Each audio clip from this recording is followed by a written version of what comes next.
Good afternoon and welcome to People Making Money, one of the Way to Wow shows. I'm your host, Kevin Bemmel, and we are here every Wednesday, 12:30 p.m. Pacific time, 3:30 p.m. Eastern time, and then an hour in for the two inner time zones. And I am wearing one of my red, white, and blue shirts because my guest today is a veteran buddy of mine, Brett Henderson. And before I introduce Brett, I just want to take a minute for those of you who are, there you go. There's red, white, Stars and and blue stripes too. forever, There's red, right? white, and blue too. There you go. We could have it on like on a rolling thing. There It we just go. changes and annoys people until the very end. Hopefully not annoying people. If you annoy people, you should leave the country. If the Yeah, flag there you bothers you, go. you should not be here. So That's all. before I get started with Brett, I just want to mention a couple of things, and that is if we typically talk about career and business related issues here, and also finances and wealth building. So we're here for an hour every Wednesday, and the point of this show is to help you with your professional development and also with building wealth. Really, that's the bottom line, right? I mean, it would be nice, I suppose, if we could live without money, but that's not the reality of the world. Reality, I like to just confront it straight on, and let's figure out if you're transitioning. Maybe you're in the military, transitioning civilian life. You're recently graduated from college, and now all of a sudden you're figuring out what am I going to do. I had that happen to me a long time ago because I'm an old guy. Or maybe you're a mid-career professional, and with all the upheaval from COVID and all that, you're trying to figure out, hey, what is it I really want to do, now that I've grown up, right? And this is a great time to be doing it. The job market is still very strong, and there's lots and lots of opportunity out there. And so that's what we're here to talk about each week. So my guest, Brett Henderson, as you can see, he is the founder and owner of Strategic Wealth Endeavor, Inc. It's a veteran-owned business, and that is, and also Brett does a podcast, which we'll talk about as well. That all of what Brett does, I think, pretty much fits together. Is mutually supportive, which is how things work in the military. But first of all, Brett, welcome to People Making Money. Thanks for coming on. Thanks, Kevin. Thanks for having me here. I definitely appreciate what you're doing. Appreciate your willingness to create something out of nothing to give back to other veterans in business. So kudos to you. So many of us have ideas that we don't ever act on. So the fact you invited me to this podcast and you're live and you're doing it versus thinking about it, I appreciate what you're doing. There's value right there. One thing I do have to throw out to everyone while we're listening, because I am a licensed professional, I have compliance. So everything we chat about today, I must say now for the record, this is not legal advice. This is not tax advice. This is not investment advice. Everything we're chatting about is purely meant to be educational in nature and for entertainment purposes only. So this is all broad in nature. No specific investments are being mentioned or being recommended. Again, so everything, this is not legal advice, not tax advice. And if we do talk about anything, nothing's guaranteed. So I just have to get the disclosures out there to keep compliance happy. So I keep my licenses. Absolutely, and same with me. When I talk about these kind of issues, I have licenses myself, and the reality is that each person needs to look at their situation and have it looked at individually. And so there's no forum like this where they should be taking advice. I hesitate to make blanket statements in general, but there's lots of podcasts around, there's lots of shows around, and people talk about finances and debt and all these kind of things, and anything like this that's not a one-on-one with you and the advisor is meant to be educational only. Don't take what they're saying as necessarily applying to your specific situation. That has to be done in a one-on-one forum. So that's just a good rule of thumb, I think, for all of us to follow. 100% agree.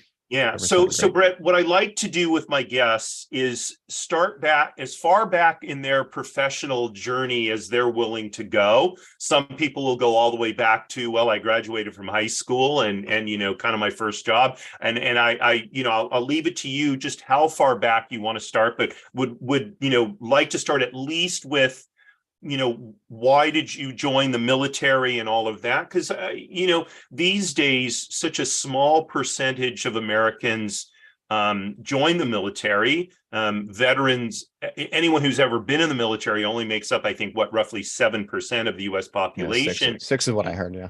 Yeah, 6 or 7%, right? So I think it's just a good place to start, just for people to understand a little bit more about that world, because I know a lot of my friends who have never served are very curious about it, and also some of their children are coming to them and saying, Mom, Dad, I want to join the Army, I want to join the Marine Corps, whatever it is, and I can tell you, I've had more than one frantic call from someone I know saying, my child wants to join the military. What do I do? Because they're so kind of freaked out by what it's all about. And so I think it's just like a good thing let's start there, if you don't mind, or if you have something before your military on a professional level, we can start there. No, happy to chat. The short, long answer, though, is on my own podcast, which we'll talk about later. Episode 1 is all of that. Episode 2 is the business. And episode 3 is kind of 3 and 4 is why we're doing what we do now. So that's already there. But for your audience who doesn't know me at all, so I'll share, I'm 47 years old. I've been in the financial services industry for almost 20 years. So 2004, I started 2023. So 19 years, almost 20. I was a Marine Corps in 1998 through 2002. I am not a combat veteran. I had a negative stigma in my mind because I was not a combat veteran for many, many years. We could talk about that too. You have different levels that you rank yourself as a veteran. If you're a peacetime veteran versus combat veteran versus wounded combat veteran, and you have a combat action ribbon versus not, and combat V on some of your ribbons or medals, things that we can talk about there, which impact your mental mindset and your stigma. But kind of a funny story how I ended up in the military. Well, not a funny story, but part of it's funny. So I grew up in Pennsylvania, I'm a farm kid, and my grandfather was a chemist at BF Goodrich. He actually helped develop the modern compound for car tires, vulcanization, to make rubber last longer. So tires can last 20, 30, 40,000 miles. And so during World War II, my grandfather helped the war effort, and then he left, started his own business in Quakertown, Pennsylvania, called Associated Rubber, which my father took over. And when I was growing up, my father and I were oil and water. We did not get along. We were headstrong, and we would fight and argue. And because of that, I didn't even make it through high school. My father threw me into the house when I was halfway through my junior year of high school, and actually moved to Rhode Island and finished high school with my mom, because my father and I were like this. Part of that, though, my sister was 3 years older, or is still 3 years older. That doesn't change. And when she was going through school, part of the divorce agreement was my father was supposed to pay for her college. And unfortunately, my father's kind of individual that used money as power, money as control. I hope none of you have to go through this, but if you do, it's not a fun situation at all. And every semester, I remember hearing my sister would have to go up in front of an investment or a financial review board because my father would intentionally pay her tuition late just to be the puppet master and say, I got control over you. Right. And so literally I said, I don't want to go through that. And so I looked at the military and an ROTC scholarship to escape financial control of my father. So I got a financial independence of my own. That was actually my motivation. And then the funny part of the story, was we went to a college fair in high school with my mom, and she's like, oh, look at the Navy. They have cute uniforms. Look at those guys. And there were a bunch of guys in their whites. And so we went to talk to the Navy because my mom thought they were hot. And that's a true story. And so that's a whole nother thing there. Actually, I'll do a digression there too. So I applied originally for an ROTC scholarship. I had okay grades. I was very independent. I was Gen X. So my parents were not standing over me saying, study, study, study. I could do what I wanted. Right. It wasn't until I had very poor grades my freshman year, because I could do whatever I wanted, when I realized I saw some of my classmates in high school pumping gas for a living at the local gas station in Pennsylvania, because in Pennsylvania, you don't pump your gas. The station attendants come out and pump your gas. I said, right. I don't want that career. I should probably focus on my grades so I can get out of this town and have a career where I'm not pumping gas. So at a very early age, I had the self-awareness to realize I wanted something more. And I had the realization that knowledge is power and education helps with knowledge. So I wanted to then improve my grades. So long story short, my grades were okay, not the best. And so I originally applied for an ROTC scholarship. And if you're listening, you're a veteran at ROTC, Reserve Officer Training Corps. Pretty much, if you get accepted, you go into an ROTC unit in a local or a university if they have them, and they teach you about military science and leadership and education and becoming a military officer. The Army has some, Marine Corps is under the Department of the Navy, the Air Force has theirs. I'm not sure if there's Coast Guard has ROTC. I don't know about that. No. Okay. So Navy, Air Force, Army, the Marine Corps are the big ones. So I originally was a Navy option because my mom loved the Navy, but actually I'll tell another good story. I originally applied for scholarship and was rejected. I didn't have good enough grades. So I was what's called college program. So my freshman year I went to Tulane University. I had to work my butt off to earn a scholarship because I didn't have the acumen, the grades the first time. And I'll tell you another story. My grades, well, this is a true story. I actually had the lowest SAT scores of anyone I ever met at Tulane University in my entire career of being there. That was my honor, being the dumbest kid at Tulane. And how did that happen? Because when I applied to Tulane, I was also rejected. And so I didn't get a Navy scholarship. I didn't get a military scholarship, or didn't accept it at Tulane. I was accepted in a bunch of other state schools and things, but Tulane's the one I wanted to go to. And they said no. And one day I remember coming home from school and I was just kind of sad. And I walked the door. And my mom's like, "Hey, what's up?" I'm like, just getting ready to figure out what my next phase in life is. And she's like, "I know you want to go to Tulane. Is that what you want to do?" Like, doesn't matter. They said no. She said, "Well, do you want to go there?" I'm like, "It doesn't matter." They said no. She's like, "Well, no, you can if you want, because you're in." I'm like, "What do you mean I'm in?" She's like, "Well, I called the dean." I'm like, "What?" Mom's like, "Called the dean and said, 'Hi, I'm Susan Henderson, Brett Henderson's son. My son really wanted to go to Tulane. He was rejected. If you wouldn't mind, could you pull up his file and look at his application and see what he could have done better?" So, "Well, give me a second." And he apparently pulled up my file, pulled it up, opened it up. He's like, "Mrs. Henderson, parents call up all the time, screaming, yelling, demanding their child be admitted to Tulane University because of who they are." He's like, "You've been very nice." He's in. My mom got me into college because she was nice. Now, if that's not a lesson in karma and just being a good human being, you get much more with a little bit of honey than you do a pound of vinegar, whatever the saying is. So true story. My mom got me into college because she was nice. And then once I got there, I had to work my butt off because I'm not cognitively as intelligent as a lot of my peers. So I've always had a harder work ethic.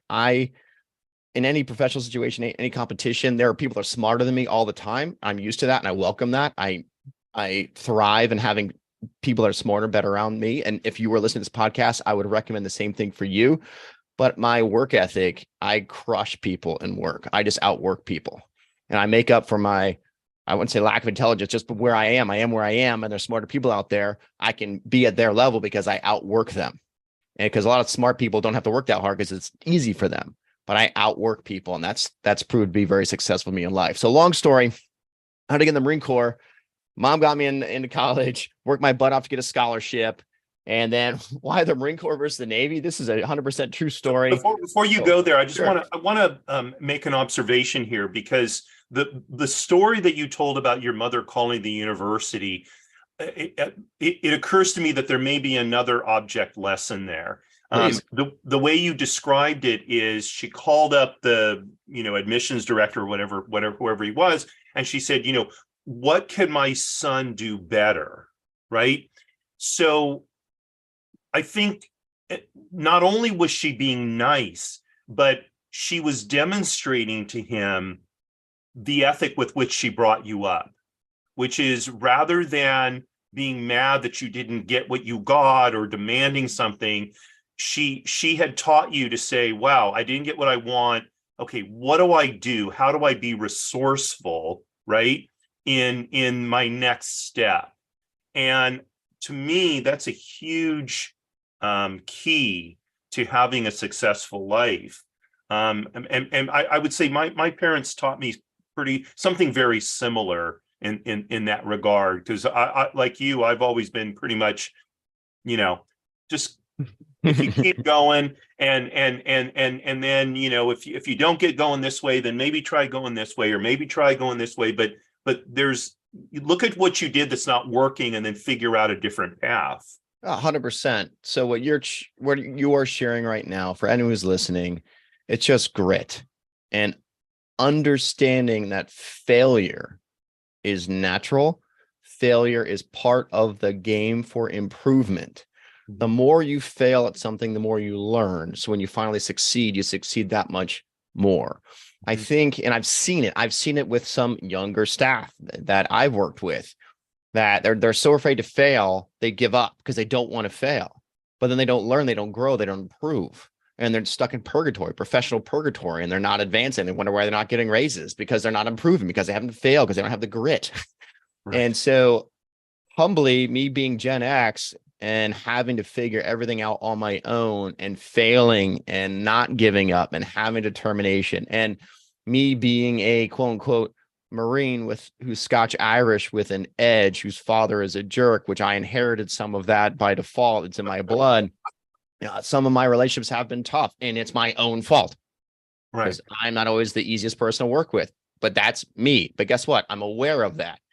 And so for anyone who's listening, I would say, as you are trying to figure out who you are or where you are, whatever you want to go, no matter what your goal is, your mission, your purpose, understand there's always two sides of you at any one time. And this is a lesson I'll give full credit to, if you allow me to pontificate, of course, to Sandler and Sandler training. There's a sales course out there. And if you're looking for a sales book, if you want to get in sales and build confidence, just build I'm looking at my library.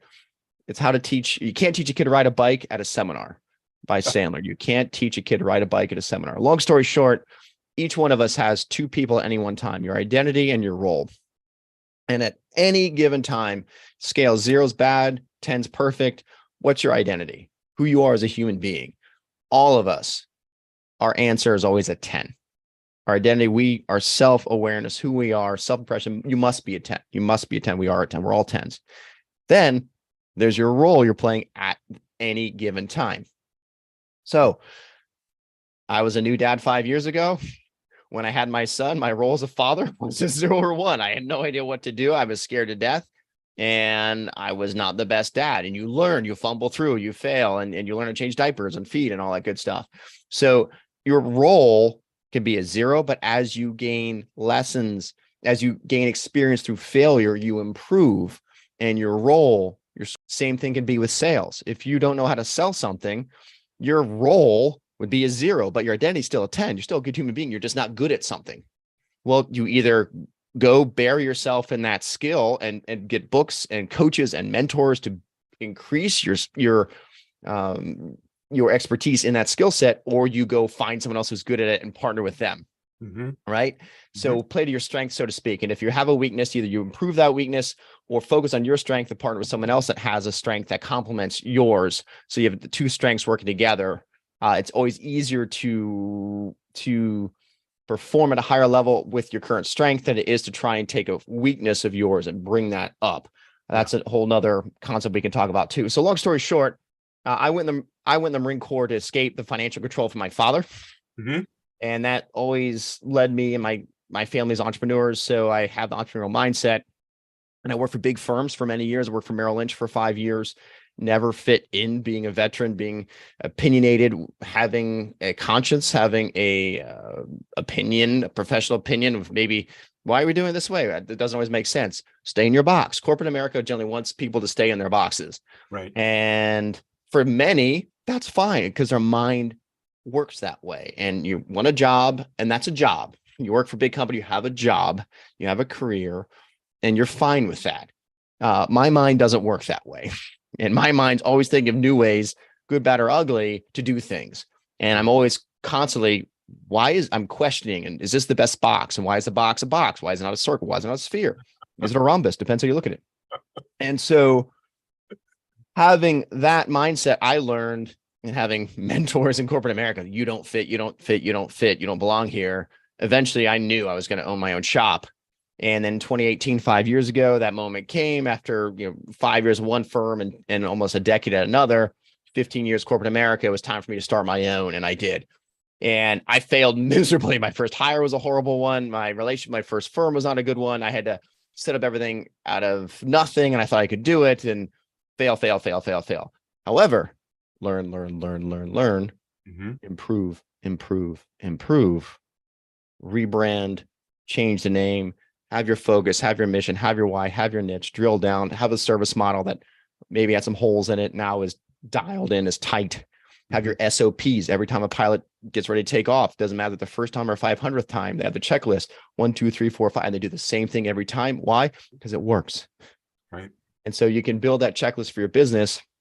And we're doing that right now. So if I'm not there, I'd be gone for a week. Someone could step in and run the ship without me being there. That's a business, not a practice. A practice, you have to be there because you are the practicing person. But if you build a business that can succeed when you're not there, it actually has more enterprise value. So when you sell it, you can make more. Mhm. You don't have to be there and still have revenue coming in. It's almost turns into mailbox money in a way, like a rental property. It's nice to have rental income coming in when you don't have to be there. Right. So I'll stop there. Maybe that was a bit of Yeah, too many no, things. That's where I'm going. great. That's So where I've come from. That kind of sets the broad view. So let's I'm going to take you back. So you joined the Marine Corps to get out of a bad family situation. And by the way, a very common reason for young people joining the military. And I remember when I got to my first duty station in Okinawa, Japan, I had a young Marine come in to talk to me, and she's like, here's my situation, chaplain, and basically, she had, I mean, horrible family situation, and she had the presence of mind to say, I can't keep doing this. This is a road to oblivion. I've got to do something else. And she felt like the military would help her develop the discipline she needed, et cetera. And so that's one of the reasons it's so people is a lot of them have a much greater degree of self-understanding than other peers, than their peers who are not military. And you certainly demonstrated that. So you went into I assume it's an NROTC program, Navy Reserve Officer Training Corps, right? Correct. So at some point you had to either go Navy or go Marine Corps, right? You had to take that option. That's how it works. And like my dad went through it. He went Navy. I actually was given an NROTC scholarship, and then because it conflicted with studying architecture, I didn't take it. One of the, frankly, I think big mistakes I made in my life. So why did you opt to go for the Marine Corps rather than the Navy? Oh, this is where everyone wants to hear my grandfather did this and stormed this beach and and here, I'm gonna give you the brutal reality. So my freshman year, the Navy at that time wanted, and they still want, nuclear engineers, and they want engineers. The Navy wants you to be an engineer in college. Mm-hmm. Okay, freshman year I had Calc 1, I think I had Physics 1. And then during the summer, like, okay, I got an A in Calc 1. I'm like, okay, I'm pretty smart. I can figure this out. And I tried to do I went home to Rhode Island to work at a construction job to make a little bit of money my freshman year. And I said, I'll sign up. I need Spanish 2. I need Calc 2. And I can't remember if there's another course or not, where I said, I'll take over summer school. And in the morning, I'll go work construction jobs, like painting houses, and just do the afternoon or vice versa. And so I figured I could wing Calc 2 without doing homework. And anyone who's listening, you may think you're smart. You cannot wing Calc 2 and not do your homework. You've got to sit there and figure out the chain rule and do your formulas. So long story short, I failed Calc 2 in summer school. I got an A in Calc 1 and I failed Calc 2.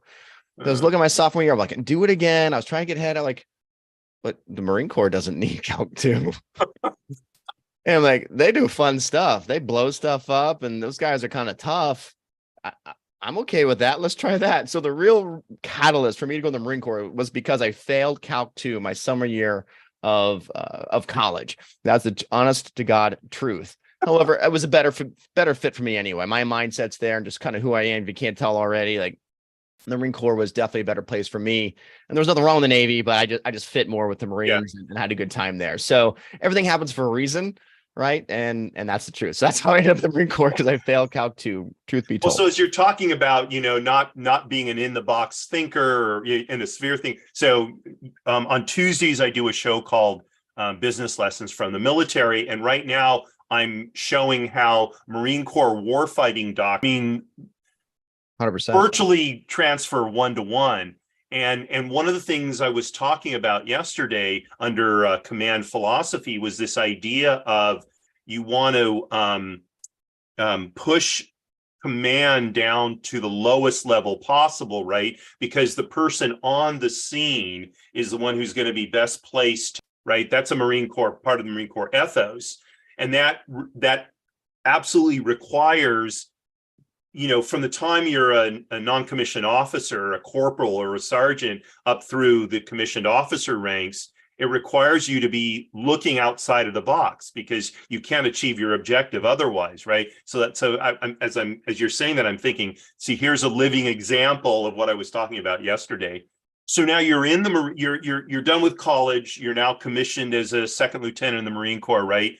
So how did that Marine Corps experience shape you and prepare you for the next stage of your life? So many things there. I will share. Everyone thinks I am the way I am because of the Marine Corps. I will say, I think you're born the way you are, and you learn, and your nature versus nurture. I think nature's nature. So I'll share I was a peacetime Marine. And so as a lieutenant, I was an armor officer. I was tanks, M1 Abrams. Marine Corps had tanks back in the day. They don't now. That's a whole other conversation. And I still remember, my mission as a young lieutenant was to make sure your platoon's ready to go to combat. Mm-hmm. And I just share a couple stories. As a peacetime Marine, one of the things is tactics. So if I'm shot in the head, can my platoon carry out the mission without me there? Right? Just like today, do you have an SOP? If the manager's not in charge, owner's not there, can the team run the mission? The same thing, same exact concept. Mm-hmm. But I remember I would say, okay, I'd have my NCOs, my corporals meet me out at a bar, and I'd bring some little tanks, and we get a pitcher of beer, and I'd say, let's get tanks and we'll do tactics on the pool table. And we drive little cars around and do tactics. They liked it, I didn't mind it. But then at peacetime, my XO, Ben Henderson, you can't keep your Marines after hours. You can't do that, or you're taking away from family time. They're not going to stay in. They're not going to re-enlist. You're taking away from their family. Like XO, if we go to combat and make sure these guys can perform, that's my job. Right. No, you're going to make them not enlist.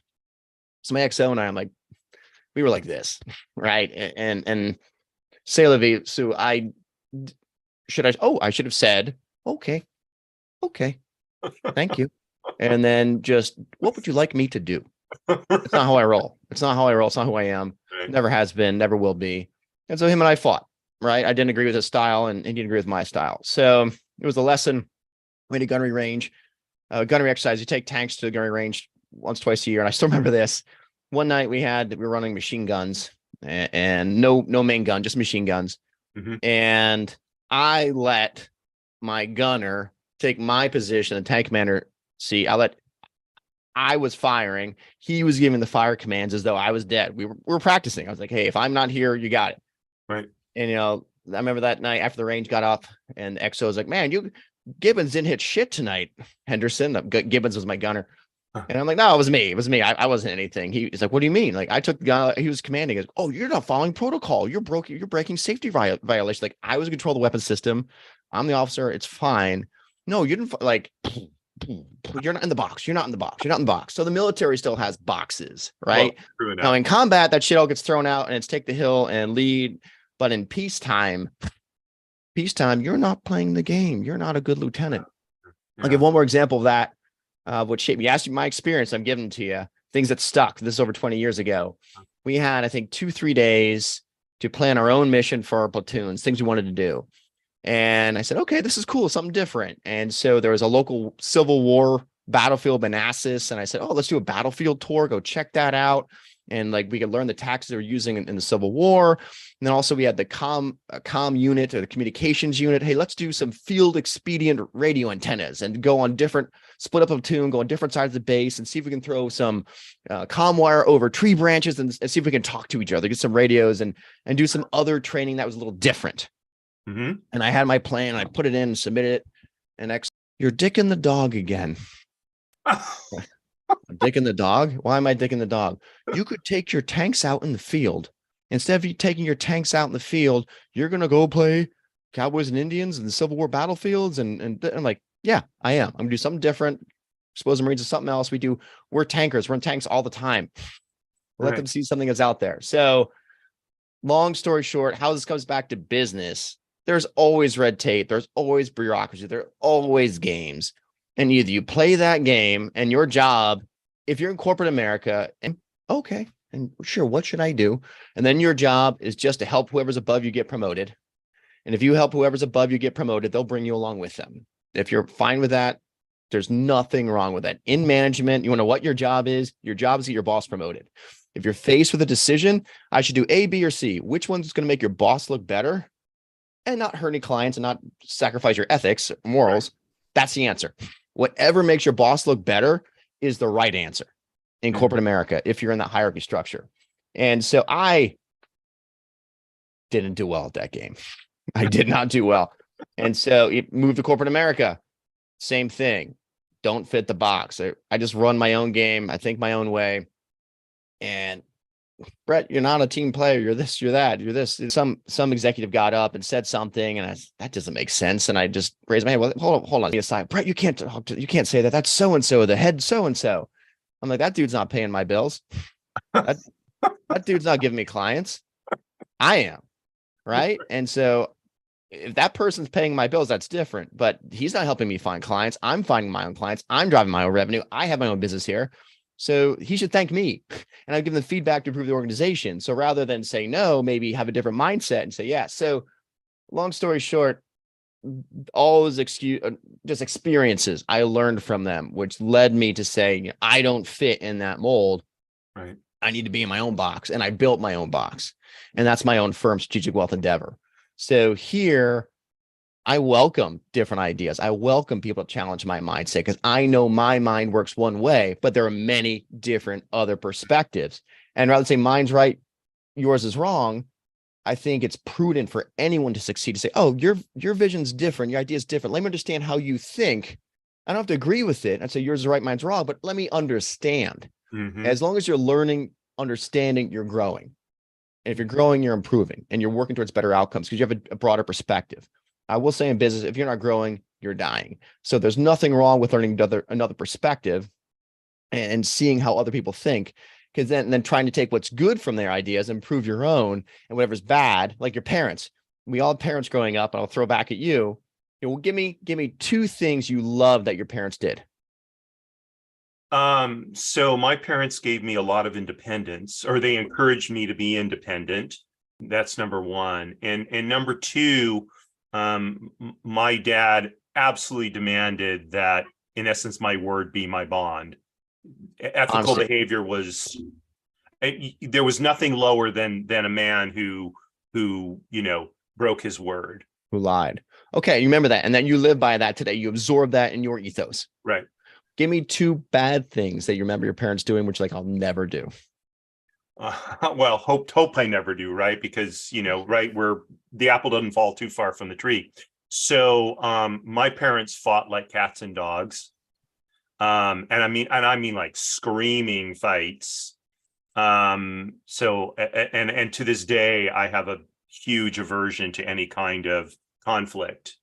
So that's number one, and number two, have to think about this. So after my parents got divorced, my mother exhibited, shall we say, somewhat less than mature behavior. And for a, early teenage son to witness that behavior on his mother's part also had a very deep impact on me. And it's frankly probably made me a little more stodgy than was necessarily useful in my life. Right. But again, we get these strong aversions to certain things as young people, and I don't think we ever get rid of them. We figure them out, and at best probably learn to compensate for them. 100%. I appreciate you sharing that. And where I'm going with this is that we all should take away good points and try and emulate them, and observe bad points and try not to replicate them. Mine, I'll just go with the bad points because bad in my family was worse. So there was 3 things that were bad. Like my father was violent. Your parents argued. My father beat the shit out of me. He hit me and my sister and my mom. He's violent. So I'll never hit anyone. Well, I will hit someone if you come after me, but I'm not going to start a fight. Right. And the other thing, my father drank King George Scotch. So I can never drink Scotch. We had Muppets glasses from the McDonald's Happy Meals. My father would drink Scotch in the Muppets glasses. I still remember the smell of Scotch even after coming out of the dishwasher several times. And I just, to this day, if I smell Scotch, I think of my father beating me. So I don't drink Scotch. Okay. And then my mom, she smokes cigarettes, and she's in a nursing home now. She's 79 and she's still with us, thank God, somehow. But she smoked for 60 years and her lungs are shutting down. The reason she's in a nursing home is because her lungs are fried from smoking for 60 years. And so I'll never smoke because of that. So I take it for you, as anyone who's listening, take the good, learn it, model it, emulate it, take the bad, try not to replicate it as best you can. So sort of a bit of pontificating, but we all have those lessons and they stick, and they definitely stick. Right. So, and it's interesting you bring that up about parents, the good and the bad, because I think a lot of us get mired in this. Well, this is the way I was raised, or I'm this way because, my parents or whatever. And at a fairly early age, I want to say I was probably in my early, maybe mid 20s. It suddenly occurred to me that, look, my parents, they did the best job that they could do based on who they were.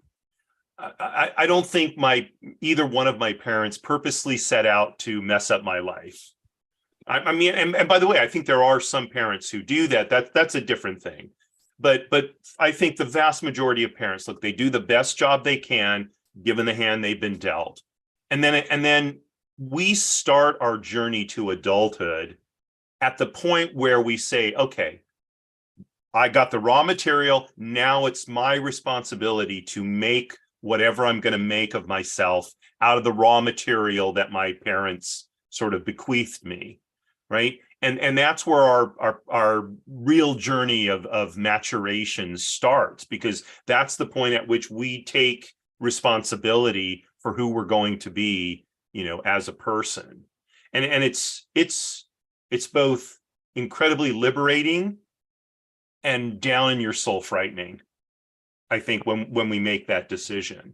100%. And I think where things have changed based on generations. I'm Gen X. I assume you're Gen X, or you're on the boomer cusp. No, I'm a baby boomer. You're boomer cusp. Yeah. Well, have you good compliment? Gen X cusp. Yeah. Come on, Chaplin, I'm giving you a compliment. And so generations change. It used to be when you were growing up, dad's like, what, you think you're special? And then now millennials, hey, you're special, right? Mr. Rott, you're special. Right. And so things have changed, and that impacts who you are, that impacts your confidence, impacts your psyche. In high school, could do whatever the heck I wanted. I had no curfew. I could stay out whenever. I think it was a driving curfew when you're 15 or so, or 16 when you got your license. When I got my license, you would be out past a certain time and whatnot.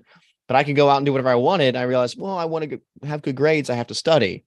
Right. And my father would leave me alone for a week, and I had to feed the animals. Grew up on a farm, and if I didn't feed the animals died. And I don't want the animals to die when the dogs do well. So I was responsible, and you have to be. And so I just learned at a very young age being self-reliant, where I got to college. Yeah, I went to college in New Orleans. Drinking age was still 18. I had to get a scholarship. I was Greek. I was working out. I had a full load, and I could drink at 18. You could get a beer on meal plan. So I could get wasted and not go to class, or have a drink here and there, learn, and then say, shit, I got stuff to do. Right. And so I buckled down out of the desire to be successful, where I saw a lot of my friends who maybe had more parental control, who now didn't have that, and were like, woohoo, let's party, and went nuts. And half of that I saw, I think my ROTC class, half of us, we had a 50% graduation rate. Yeah. 50% from my freshman year to senior year. Mm-hmm. And so I think the sooner you can acknowledge your own independence and that your life is nothing but a culmination of your decisions. Mm-hmm. You are at the end just a result of every decision you've ever made since you were little. Mm-hmm. I'm responsible for my life. If I'm not in a bigger house, it's because I didn't do something. If I in a relationship, it's because of my actions. And the sooner you, we take responsibility for our actions, what we've done or haven't done, the sooner we can control that in our next decision and learn, grow, fail, learn, grow, fail, learn, grow, and improve. Mm-hmm. And I think you somehow shift mindset. I went to a presentation a couple of months ago in San Diego, and there was a generationologist, and he talked about in your 20s, your 30s, you're in the conquer phase. You have to go out and try and do, and you fail, but you do eventually conquer if you keep trying and learning from your failures. But then you get in your 40s and you transition because you've had so many failures and learned so much, you start to have wisdom. Wisdom, right? Chaplain people come to you for your wisdom, for your experience, for your knowledge, for your mentorship. And I saw that happen to myself last several years. And even as a business owner, we just hit our 5-year anniversary mark. I now have wisdom. And so just like you're giving back, you're helping others trying to get to A to B without having to go through the same trials, tribulations, and failures that you and I went through.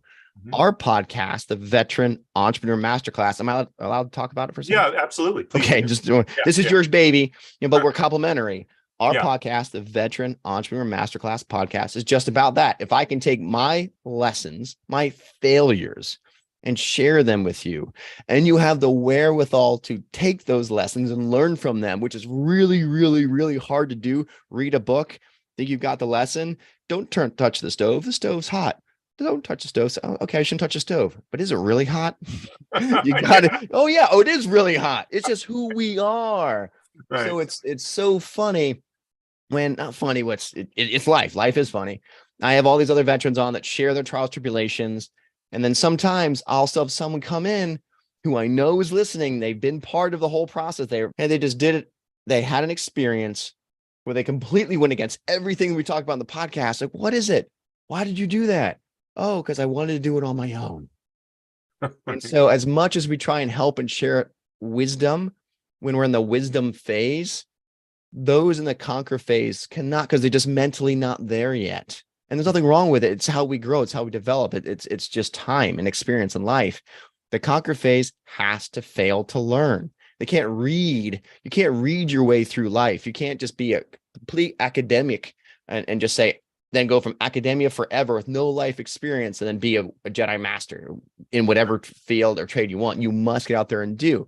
So much as we're trying to give back and help, reality is, okay, I've heard about that. I think what does happen when you and I share our knowledge and someone hears it and maybe they go through a situation and they fail, like, that's what they were talking about. That's what Kevin was talking about. Now I get it. So it's the kind of the reinforcement of your own experiences in life and failing with the mentorship of someone above you say, does that make sense? So I think what you're doing is amazing, and how you're sharing this information is good. As entrepreneurs or would-be entrepreneurs, you're going to have an idea in your mind, go through something. Yeah, try it, fail. It's okay to fail. That's how you get your role from a 0 to a 10. Fail, learn. Whatever that role is you're working on, get those failures, keep growing, keep pushing yourself. Don't quit. The biggest thing is having the grit not to quit. And that I have seen, and there is an issue, there's a challenge, there's something I've seen professionally. It's and not meant to be a broad stereotypical statement saying the entire generation, but there is something with younger generation who has been babied, is afraid to fail. I have a couple of professionals I know, they work very hard to get to a certain place in their life. Mm-hmm. You need the next level of education, and there are certain boards or exams they have to take and pass to get to the next level, and they failed twice. Well, I'm not going to do this anymore. And they quit. Right. You cannot climb Everest 90% and just say, I quit. You must go that extra 10% to finish if you want to grow, if you want to succeed. You cannot, say, I'll try. No, not for me. And you can't grow. You cannot grow if you don't learn from failure and keep driving through. So grit, I think grit, if we're passing anything, any knowledge here, Right. have the courage to fail fast, learn, acknowledge. Excellent. So I want to now pick up your professional thread. So you've been in the Marine Corps, and you get out of the Marine Corps. Why did you decide to go into financial services? What led you to make that decision? So when I was in the Marine Corps, peacetime Marine again, on the weekends, I could either go out and try and hook up with enlisted men's wives, or I could get my master's degree from Boston University. So I chose to get my master's degree from Boston University. So in Camp Lejeune in North Carolina, BU would fly professors from Boston down to the campus on the weekends. And I'd sit there every other weekend, Saturday and Sunday, 8 to 4, and just absorb knowledge and learn business classes. And so I got some business acumen going while I was still in the Marine Corps. And then there was actually, I had no idea what financial services were or what it was, but there was a Navy captain, Joseph Hebert. I remember him.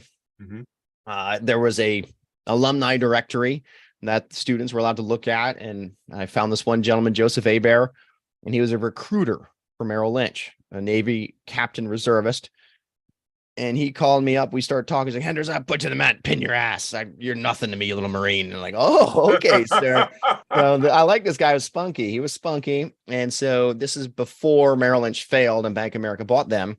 Right. They took myself and several of my peers and flew us. We drive or flew, whatever they did. They got us to New Jersey, put us at the big corporate campus. It was like this church. It was like this Gothic place. Like, wow, it's Mecca of Merrill Lynch, and wined and dined us and showed us the program, what it could be. And then this was 2002. And if you remember 2002, what did we just come out of? The .com era. So we had 1990 99 was an up year. 2000 was a down year stock market. One was a down year, 2002. So we had 3 down years in a row, which we haven't had since. So over 20 years ago, no one can imagine. Like, why would you put $1 in the stock market if 3 years in a row that is less? Like, it doesn't sound like a prudent investment. And people forgot the stock market went up. So they offered me a job, and I said no. I said no. And because I was doing the analysis stock market, like, this is not a successful thing, because your job, if you work at a big firm, is to be a shepherd and go in and gather assets. I want you to bring in money. And I said, this is not the time to do that. And there was another company called Cintas, and Cintas is the uniform people out of Cincinnati, Ohio, and they love veterans. And so you go to get your Starbucks, uniforms, towels, mops. You go into any gas station, they're wearing shirts, say Gago or Bob's, plumbing, whatever. Anywhere in your uniform, Cintas kind of does that work. And there's a location, they had some challenges in Van Nuys, California. It said, hey, you're a Marine, and they hired 2 Army officers. Like, let's get these military guys, they'll fix it. And they threw us in this world and said, go fix this mess. And that's where I humbly learned that leadership in corporate America is harder than it is in the military. Mm-hmm. A lot of military veterans, no, we're going to, no. Because in the military, when you have a task to do something, you go until the task is complete. There's no 8-hour day. There's no overtime. There's no HR. There's no, I don't like the way you're talking to me. Marine Corps, military, there's a mission. You get it done. When it's done, then you're done. Corporate America, okay, we have a problem. Let's get this done. Oh, yeah, I'll get it done, but only 8 hours. Oh, and make sure they stop to have their lunch break. Oh, and make sure that they stop and have a pee break every 15 minutes before, so that it has to be documented, and you got to have your rest, and it has to, and if you do 1 minute over here, then time and a half, it has to be, so can't mess this up. Whoa. Leadership management in corporate America with rules designed to protect employees, which are a good thing, make it much, much harder to lead in corporate America, especially in California, than I think in the military. And sorry, I'm pontificating. I don't even know if I'm answering your question anymore. No, you are. So I think the transition, when I came out in corporate America and leadership, I was like, whoa, this is tough. You know, I tell guys, like, can you please shave before you come to work? And can you please not sell things off your truck for cash?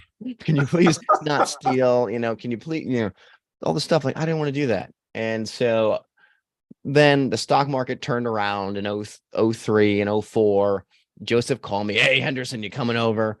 Luckily, at that point in time, though, I had a job and a master's degree. I didn't have to leave. So we want you. Let them pay me. Oh, we'll give you this. Nope. We'll give you this. Nope. We'll give you this. Nope. Fine. Okay. So they gave me a very high base salary to come be a trainee. And at those days, if you work for a big firm, really was an 80-20 rule. They'll hire 10 guys or gals, and maybe 2 out of those 10 would stick. Mm-hmm. And I had an angel. His name was Todd Kleinfeld. I'll throw it out there. He made sure that, because what happens when you go in the financial service industry, if anyone's listening, what is the financial services industry? Your job, if you work for a big firm, is to bring in assets, talk to people, talk to CPAs, estate planning attorneys, where they say, hey, here's my money, manage my money, because I don't know how to do it. I'd like some help. Right. And so you're a shepherd, you have to get your licenses. You're 7, you're 66 is your crook, and then you have a flock, or you have your shepherd with a crook and no flock. Right. And they're like, okay, we paid you for this. So your flock has to have this many sheep in it in 3 months or you're fired. In 6 months, you're fired. In 9 months, you're fired. And 12, like, you're trying. And it was designed so that you failed unless you had an angel. And I had an angel. My angel made sure I met my goals. I transferred revenue to them. And long story short, I built relationships because I had a master's in business. I could read financial statements. There's 2 payroll companies, ADP and Paychex, that both had a corporate relationship with Merrill Lynch. And I got to know those reps. So I built my career getting to know other people and their goals, and they liked me. And so when they went out and they met with a CPA would refer a new business owner, a payroll client to Paychex or ADP. And then Paychex or ADP would then bring their 401k person in after the payroll person was there. And the 401k person said, Brett's going to be your 401k guy. Right. So I was given 250 clients my first 4 years because I built strong relationships with people that could help me succeed, friends, which is a great way to build a business. Mm-hmm. However, in 08, 09, Merrill Lynch failed. And UBS said, hey, come over here. We don't have a 401k specialist. I didn't want to be a 401k specialist. I just turned into a 401k specialist. And I said, okay.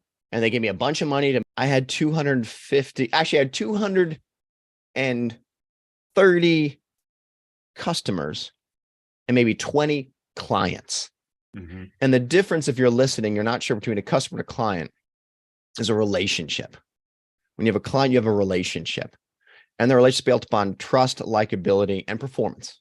Mm-hmm. And when I left, because I had so many accounts given to me, I just signed them up, but I didn't go back to build that relationship. So when I left, because I left, didn't mean they had to leave. They didn't have to follow me.